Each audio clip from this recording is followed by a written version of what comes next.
The United States is sending a stern message to North Korea that it will respond strongly to the regime's threats.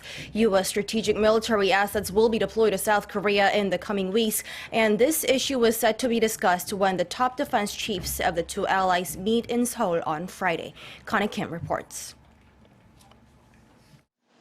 U.S. strategic military assets will be deployed to the Korean peninsula sometime this month for the first time since the Trump administration took office. The U.S. Pacific Command says 12 F-16 fighter jets and 200 U.S. military personnel will be deployed at Osan Air Base, located some 60 kilometers south of Seoul.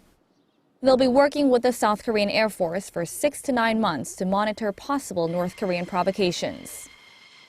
The U.S. Pacific Command has been deploying F-16s to South Korea on a regular basis since 2004 in an effort to maintain stability in the region and to respond to North Korea's threats.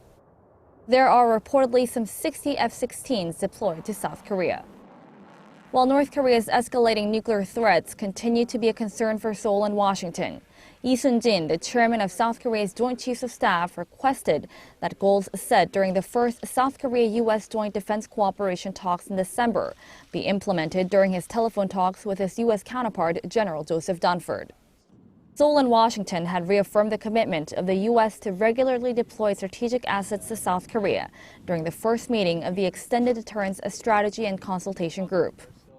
While South Korea's Joint Chiefs of Staff did not specify on whether its chairman made the request to deploy U.S. strategic military assets to the country, the issue will be discussed between the defense chiefs of the two allies. U.S. Defense Secretary James Mattis is set to discuss North Korea's missile programs and ways to boost South Korea-U.S. alliance with his South Korean counterpart Han Min-gu in Seoul on Friday. Connie Kim, Arirang News.